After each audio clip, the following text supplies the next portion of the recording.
Hello বন্ধুরা, আজকে চলে এসেছি ফুলিয়া ঘোষপাড়া বিয়ে বাড়ির ক্যাটারিংয়ে। তো প্রথমে ঢুকলাম প্যান্ডেলে। এই যে বিয়ে বাড়ির ছাদনা, বেশ দারুণ সাজিয়েছে।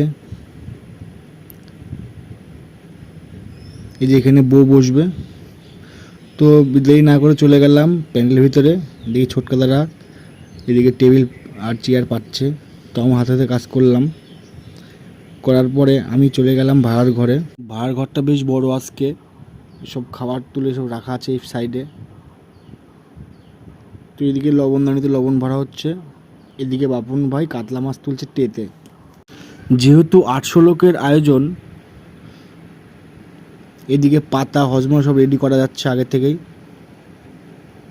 A few moments later. Chair table পেতে সব রেডি করা হয়ে গেছে, আস্তে আস্তে লোক বসছে। তা আমি চলে গেলাম ভাড়ার ঘরে। এদিকে বাসন সব মাল তোলা হয়ে গেছে।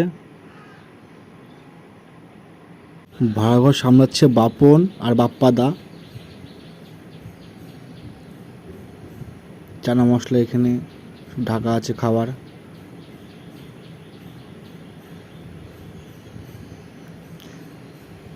এই যে এখানে দুহারি মটন আছে, সব কিছু তোলা রেডি হয়ে গেছে। আমাদের শুধু এবার পরিবেশন করার পালা, যেহেতু এখন লোক আসেনি। এই যে কচুটি কচুটি গরম গরম, এইদিকে তুলছে মিষ্টি। সব তোলা কমপ্লিট হয়ে গেছে। এইদিকে স্যালাড কাটছে, শসা পেঁয়াজ গাজর। মাসের এদিকে লেবু কাটছে। এদিকে পকোড়া ভাজাচ্ছে, গরম গরম পকোড়া। এই যে রাঁধুনি পকোড়া ভাজছে। पिक्चर अभी बाकी है मेरे दोस्त। এই যে গরম গরম মাটন এক কড়াই থেকে আরেক কড়াই তোলা হচ্ছে, পিসগুলো করছে দারুণ। তো আমাদের এদিকে ব্যাচ বসে আছে, এই যে সব ব্যাচ বসে গেছে।